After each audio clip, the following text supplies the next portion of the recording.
Hi F lovers, welcome back to my channel. Video को start करने से पहले अगर अभी तक आप में से किसी ने मेरे चैनल को सब्सक्राइब नहीं किया है तो प्लीज़ चैनल को सब्सक्राइब, वीडियो को लाइक और नीचे कमेंट करते हुए ज़रूर बताइएगा कि आज का पार्ट आप लोगों को कैसा लगा।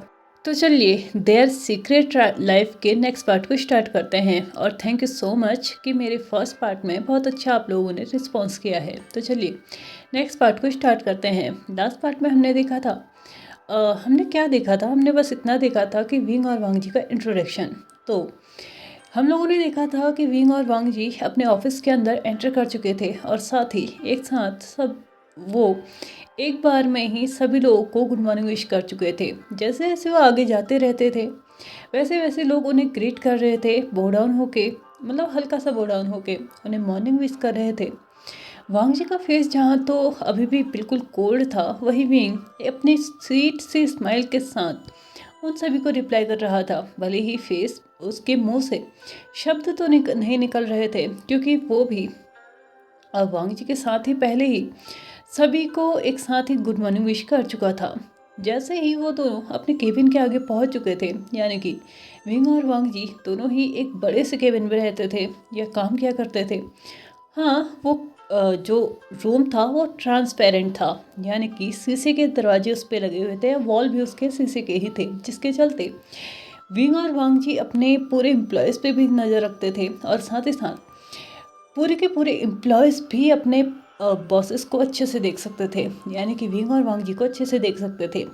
और यही रीज़न था कि सारे के सारे एम्प्लॉयज़ उन दोनों के बीच के रिश्ते को एक नॉर्मल रिश्ता ना कह के एक फोर्स रिलेशनशिप कहते थे, जिसमें उन सभी को लगता था कि शायद इनके पेरेंट्स ने ज़बरदस्ती इन्हें शादी के बंधन में बांधने की सोची थी।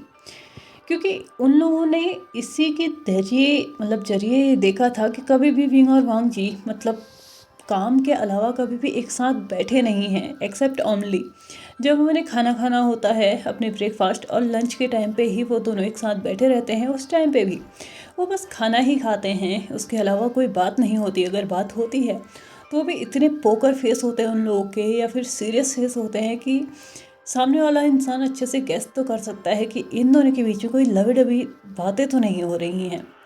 इसके अलावा कभी भी उन लोगों ने अपने प्राइवेट रूम को, जो कि उनके कैबिन के साथ ही सटा हुआ सा था, उसको कभी भी एक साथ मतलब दोनों ने मिल के एक साथ उस रूम को एक ही टाइम पे यूज़ कभी नहीं किया था।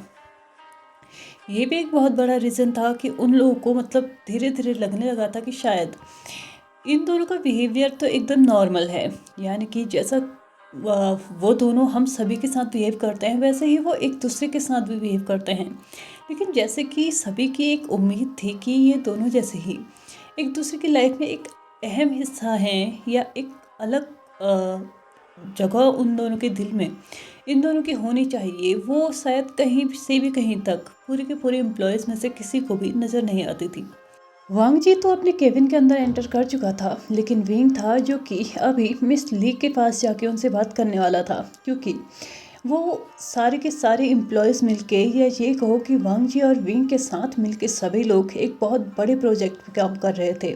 और मिस ली उन सभी एम्प्लॉयज़ को गाइड कर रही थी या फिर लीड कर रही थी, जो कि इस वक्त उस प्रोजेक्ट में शामिल थे। वैसे तो सभी के सभी एम्प्लॉयज़ शामिल थे, लेकिन जो मेन जो एक अहम भूमिका जो इंसान निभा रहा था ना, तो वो थे कुछ चुनिंदा लोग और उन सभी को लीड कर रही थी मिस ली। वांग जी तो अपने केबिन में जा चुका था और विंग उससे बात करने के लिए उसके डेस्क के आगे जा चुका था। वहाँ पे जाते ही विंग ने मिस ली से पूछा कि क्या सारा काम हो चुका है, तो मिस ली ने रिस्पॉन्स में अपने सर को हिलाते हुए ऑलमोस्ट एग्री में ही अपना आंसर दिया था। लेकिन हाँ, कुछ काम रह चुका है, ये कह के उसने बात को यहाँ पे थोड़ा सा मैनेज किया था। इसके बाद विंग ने कुछ देर रुक के उसके पास जाके ये सारी चीज़ें चेक की थी कि कितनी चीज़ें रह चुकी हैं और कितनी चीज़ें डन हो चुकी हैं। विंग के अकॉर्डिंग ऑलमोस्ट 95% चीज़ें कंप्लीट हो चुकी थी, सिर्फ 5% बची थी।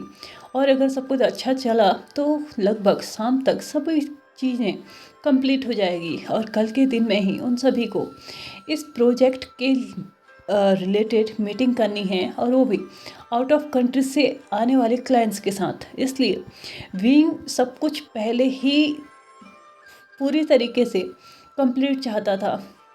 उसने शायद ये लाइफ में पहली बार था, ये इस 5 से 6 सालों में पहली बार था जब उसने अपने एंड से अपने एम्प्लॉयज़ के ऊपर प्रेशर डाला था इसको कम से कम और बहुत ज़्यादा अच्छे तरीके से इस प्रोजेक्ट को करने के लिए। क्योंकि ये प्रोजेक्ट सिर्फ एक प्रोजेक्ट नहीं था, ये एक ऐसी अपॉर्चुनिटी थी जिसके चलते वांग जी की कंपनी बिजनेस वर्ल्ड में एक अपना अलग ही रुतबा, अलग ही नाम और अपना अलग ही स्टेटस बना सकती है, जिसके चलते उन्हें इस प्रोजेक्ट को कंप्लीट करना और साथ ही साथ अपना 100% देना तो ज़रूरी है। क्योंकि सिर्फ कंपनी का फ़ायदा होगा तो वहाँ पे सिर्फ उन सभी को ही फ़ायदा नहीं होगा जो कि मेन है, यानी कि विंग और वांग जी को ही उससे फ़ायदा नहीं होने वाला, उससे हर किसी को फ़ायदा होगा। किसी का रैंक बढ़ेगा तो किसी की सैलरी बढ़ेगी, ये चीज़ तो तय है। लेकिन हाँ, उसके लिए उन्हें हार्ड वर्क भी उतना ही करना पड़ेगा। विंग और वांग जी ने अपने साथ साथ अपने एम्प्लॉयज़ को भी बहुत ज़्यादा हार्ड वर्किंग बना के रखा था, जिसके चलते अगर उनके ऊपर काम का प्रेशर भी आ जाता ना तो भी शायद वो हंसते हंसते इस चीज़ को मतलब एक्सेप्ट करते। और साथ ही साथ उनको ऐसा इन्वायरमेंट किसी और जगह पे नहीं मिल सकता, किसी और कंपनी में नहीं मिल सकता, इसलिए उन्होंने कभी भी इसको एक फोर्स की तरह नहीं देखा, एक प्रेशर की तरह नहीं देखा। इस तरीके से देखा कि काम उन्हें करना है और उस काम का रिवॉर्ड ही उन्हें मिलेगा।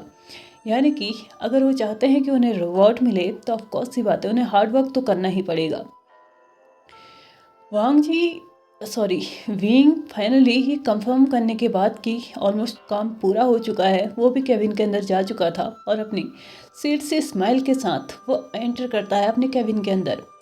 केबिन के अंदर पहुंचते ही उसे पीछे से आवाज़ आती है और वो किसी और की नहीं, वांग जी की थी, जो कि उस प्रोजेक्ट के रिलेटेड ही उससे क्वेश्चन कर रहा था। और वांग जी के क्वेश्चन का आंसर देते हुए विंग वांग जी को आंसर करता है कि ऑलमोस्ट 95% काम हो चुका है, 5% बचा है, शाम तक वो भी कंप्लीट हो जाएगा। उम्मीद करता हूँ कि हम सभी अपना बेस्ट दे रहे हैं और उम्मीद कर रहा हूँ कि कल की ये मीटिंग आप बहुत अच्छे से हैंडल करेंगे। विंग वांग जी को एक स्वीट सी स्माइल देते हुए सब कुछ बोल रहा था, तो वांग जी आंसर करते हुए बोलता है, ऑफ कोर्स जब तक तुम और मेरे पूरे एम्प्लॉयज़ मेरे साथ हैं तो मुझे पूरा भरोसा है कि मैं हर एक प्रेजेंटेशन को, हर एक प्रोजेक्ट को अच्छे से हैंडल कर सकता हूँ। इसके बाद शायद ही वांग जी ने दिन भर कुछ और बोलने की ठानी हो। अपनी चुप्पी को फिर से अपने फेस पे ले लेने के बाद वो अपने लैपटॉप में काम करना स्टार्ट कर चुका था। विंग भी अपनी सीट पे जाके आराम से बैठ चुका था और बचे हुए काम को वो भी करना स्टार्ट कर चुका था। वैसे उसके हाथ का आज कोई काम तो नहीं था, इसलिए उसने उस प्रोजेक्ट को स्टार्ट टू एंड अच्छे से देख लेने का, अच्छे से उसका रिव्यू कर लेने का, कहीं पे कोई मिस्टेक तो नहीं है, कहीं पे कुछ चीज़ें हैं तो नहीं जो ऐड करनी है, कुछ चीज़ें जो कि डिटेक्ट करनी है, बहुत सारी चीज़ें उसको चेक करने का मूड हो रहा था। या ये कहो कि क्रॉस चेकिंग वो करना चाहता था कि कहीं उसके एम्प्लॉय के चलते कुछ गड़बड़ तो नहीं हुई है। आखिरकार उसने प्रेशर भी दिया था अपने एम्प्लॉयज़ को इस काम को करने के लिए, और प्रेशर में काम अच्छा होगा या नहीं, ये चेक करने का टाइम विंग को नहीं मिला था। आज उसके पास टाइम नहीं, सॉरी कोई काम नहीं था, इसलिए उसे चेक करने का उसने सही टाइम यही समझा। जैसे ही उसने फाइल ओपन की थी तो वो पाता है कि अचानक से सर्वर डाउन हो चुके थे। यानी कि सर्वर डाउन होने की वजह से वो उस फाइल को ओपन नहीं कर पा रहा था। लेकिन दूसरी तरफ वही सेम फाइल मिस ली ने ओपन की हुई थी, जिसके चलते अचानक से सर्वर डाउन होने की वजह से वो भी हैंग हो चुका था। यानी कि अब मिस ली के पास भी वो फाइल आगे काम नहीं कर पा रही थी। विंग को ऐसा लगा कि शायद 10 से 15 मिनट में सर्वर वापस से अच्छे से काम करने लग जाएंगे, लेकिन 10 से 5 मिनट जब उन्होंने वेट किया तो सर्वर फिर भी अच्छे से काम नहीं कर रहे थे। उन्होंने अपने आईटी डिपार्टमेंट पे कांटेक्ट करते हुए फाइनली आधे घंटे के बाद इस प्रॉब्लम का सॉल्यूशन तो वहाँ पे निकाल लिया था, लेकिन प्रॉब्लम तो अब शुरू ही थी। जैसे ही सर्वर दोबारा से अच्छे काम करना स्टार्ट कर दे चुके थे, वैसे ही मिस लीव आती हैं कि उनके डेस्कटॉप में खुली हुई फाइल अब क्लोज नहीं हो रही है और ना ही सेव हो पा रही है, या फिर वो ना ही मूव हो पा रही है, ना ही उसे ऊपर नीचे स्क्रॉल करने के बावजूद भी वो ना ही ऊपर देख पा रही है ना ही नीचे। वो जहाँ पे अटकी हुई थी वो वहीं पे अटक चुकी थी। मिस ली को लगा कि शायद ये एक नॉर्मल सी प्रॉब्लम है। अपने सिस्टम को रिस्टार्ट करने के बाद शायद सब कुछ ठीक हो जाएगा, और ऐसा कहते हुए उन्होंने अपने सिस्टम को रिस्टार्ट करना ही सही समझा और उसी टाइम उन्होंने अपने सिस्टम को पूरी तरीके से रिस्टार्ट कर दिया था। रिस्टार्ट करते ही जैसे ही मिस ली उस फाइल को ओपन करने की कोशिश कर रही थी, तो वो फाइल एक एरर दिखा रहा था कि ये फाइल पहले से ही ओपन है और इसको दोबारा ओपन नहीं किया जा सकता। विंग अपने साइड से उस फाइल को ओपन करने की कोशिश कर रहा था, तो लेकिन वो हो नहीं पा रही थी। उसे नहीं समझ में आया कि क्या चल रहा है, सर्वर तो ठीक हो चुके हैं, तो ये फाइल ओपन क्यों नहीं हो रही है। दूसरी साइड मिस ली भी उसी फाइल को ओपन करने की कोशिश कर रही थी, लेकिन वो हो नहीं पा रही थी। दूसरी तरफ विंग के साथ भी सेम सिचुएशन हो रही थी, यानी कि वो भी जब उस फाइल को ओपन करने की कोशिश कर रहा था तो वो ओपन नहीं हो पा रही थी। लास्टली उस फाइल की प्रॉपर्टीज़ में जाके जब विंग ने चेक किया तो विंग को पता चला कि ये फाइल पहले से ही लॉक्ड है, और वो भी मिस ली की आईडी से। मिस ली की आईडी से जब उसे पता चला कि वो फाइल लॉक है, तो उसने मिस ली के पास जाके उसे अनलॉक करने के लिए बोला, यानी कि सिंपल वर्ड में बोले तो उसे बंद करने के लिए बोला, क्योंकि वो कुछ देर के लिए उस फाइल को देखना चाहता था। वैसे ऐसा नॉर्मली होता नहीं था। अगर कोई इंसान किसी फाइल पे काम कर रहा है तो दूसरा इंसान उसको रीड ओनली मोड में ओपन कर सकता है, लेकिन इस वक्त विंग के साथ वो भी नहीं हो रहा था। उसे उसमें कुछ ऐड तो नहीं करने थे, कुछ डिटेक्शंस भी नहीं करने थे, इसलिए वो रीड ओनली मोड में उसको ओपन करना चाहता था, लेकिन इस वक्त वो भी नहीं हो पा रहा था, जिसकी वजह से उसने एक बार मिस ली को उस फाइल को बंद करके दोबारा ओपन करने के लिए सजेस्ट किया था। लेकिन वहाँ आके उसे पता चलता है कि मिस ली खुद भी उस फाइल को ओपन नहीं कर पा रही हैं। आईटी डिपार्टमेंट से हेल्प लेके फिर से उस फाइल को अनलॉक करवाया गया, जिसके चलते मिस ली ने उस फाइल को ओपन तो कर लिया, लेकिन दुख की बात ये थी कि उस फाइल में ऑलमोस्ट 75% काम गायब हो चुका था। अब रह चुका था तो सिर्फ और सिर्फ 20% काम। और इससे भी बड़ी बात ये थी कि जिस काम को करने के लिए उन्होंने लगभग 8 से 10 दिन लगा दिए, वो काम सिर्फ अब अगर उन्होंने करना है तो वो सिर्फ और सिर्फ 24 घंटे में, क्योंकि अगले शाम नेक्स्ट डे 3 बजे तक उन लोगों की मीटिंग शुरू हो जानी है, और मीटिंग में ये काम पूरा इसी तरीके से कंप्लीट चाहिए। दूसरी तरफ विंग को ये चीज़ गवारा नहीं थी कि उनकी मेहनत इस पूरी तरीके से इस तरीके से बर्बाद हो गई है। उसने अपने कदम को डायरेक्टली अपने केबिन की तरफ लिया और अपने कंप्यूटर पे जाके, अपने लैपटॉप पे जाके वो डायरेक्टली उस फाइल को रिस्टोर करने की कोशिश करने लगा। लेकिन फाइल रिस्टोर होने वाली मुझसे नहीं थी, क्योंकि वो पहले ही अनलॉक करते टाइम पूरी की पूरी जितना डेटा उसका था, जिस वक्त वो फाइल ओपन थी, और उसके बाद अगर वो फाइल को किसी अनदर इंसान के द्वारा अनलॉक करवाया जाएगा, तो जब तक का वो बीच में जितने टाइम तक वो ओपन थी फाइल, जितने भी काम उसमें हुए हैं वो उसमें बिल्कुल भी नहीं आएंगे। ये बात विंग भी अच्छे से जानता था, लेकिन शायद हो सकता है कि कुछ चीज़ें हो जो कि बीच बीच में सेव करते करते मिस ली की वजह से ठीक ठाक हो सकती है, इसलिए वो उसे रिस्टोर करने की कोशिश कर रहा था। दूसरी तरफ मिस ली थी, जिन्हें थोड़ा बहुत टेंशन होने लगी थी कि ऐसा तो नहीं होगा ना कि उससे उसकी वजह से इतना सारा नुकसान कंपनी को झेलना पड़ जाएगा। उसने वांग जी से परमिशन लेते हुए उनके कैबिन में एंटर किया। जैसे ही उसने कैबिन में एंटर किया तो वो पाती हैं कि विंग बहुत बुरी तरीके से कोशिश कर रहा था उस फाइल को रिस्टोर करने की, लेकिन वो हो नहीं पा रही थी।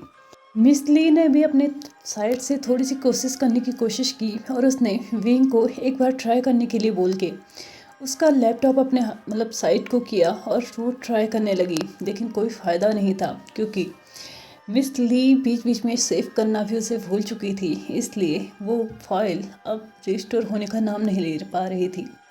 विंग ने थोड़ी सी काम होते हुए मिस ली से पूछा कि क्या उन्होंने फाइल्स को बीच बीच में सेव किया था या नहीं, तो मिस ली ने अपने सर को हिलाते हुए ना में जवाब दिया, जिसे देख के विंग पूरी तरीके से फ्रस्ट्रेटेड हो चुका था। इसलिए उसने चिल्लाते हुए मिस ली से डायरेक्ट ही बोल दिया कि क्या उनका दिमाग इतना भी नहीं चलता है कि वो बीच बीच में काम करते हुए उस चीज़ को सिर्फ सेव कर ले।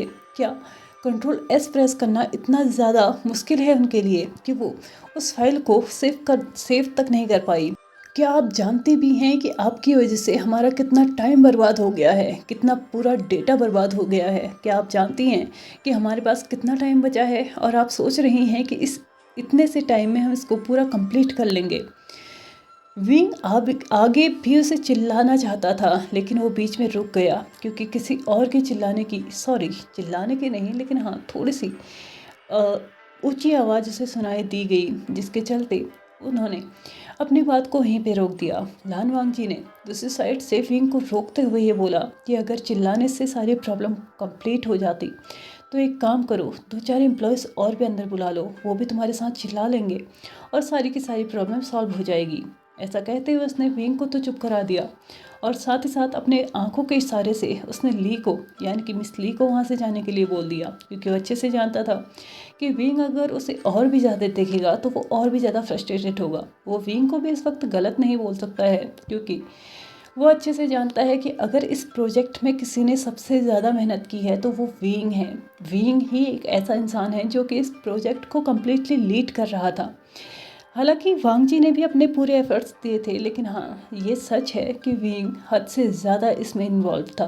अपनी रातों की नींद और दिन का खाना उसने इस एक प्रोजेक्ट के पीछे छोड़ दिया था और लास्टली आज उसके हाथ में है तो सिर्फ 20% काम, जो कि कोई मायने ही नहीं रखता, क्योंकि कल की मीटिंग के लिए अगर उन्हें चाहिए कि उन्हें वो प्रोजेक्ट मिले, उनका प्रोजेक्ट पास आउट हो, वो टेंडर उनके पास आए, तो ऑफ कोर्स सी बात है उन्हें अपना 100% से भी ज़्यादा, या ये कह लो कि 200% देना होगा, तब जाके कहीं वो उस प्रोजेक्ट को हासिल कर पाएंगे। उनका खुद का काम आगे पास आउट होगा और तब जाके कहीं वो बिजनेस वर्ल्ड में अपने नाम को आगे बढ़ा सकते हैं। मिस ली ने वहाँ से जाते हुए दोबारा से विंग की तरफ देखना सही समझा, क्योंकि वो बहुत ज़्यादा गिल्टी फील करने लगी थी। एक तो उसने उस प्रोजेक्ट का सारा काम उड़ा दिया था, ऊपर से आज मतलब पहली बार उसने विंग को चिल्लाते हुए देखा था, और उसके ऊपर से भी लान वांग जी भी उसके ऊपर मतलब हल्का सही सही लेकिन चिल्लाया ज़रूर था, जो कि ये भी उसने पहली बार ही देखा था, क्योंकि लान वांग जी ना ही आज तक विंग पे चिल्लाया था, ना ही किसी और पे चिल्लाया था। उसका सिंपल सा कहना यही था कि अगर चिल्लाने में हम अपना टाइम वेस्ट करें तो हमारे लिए टाइम कम बचेगा कि हम अपने टाइम मतलब बिगड़े हुए काम को सुधार सकें।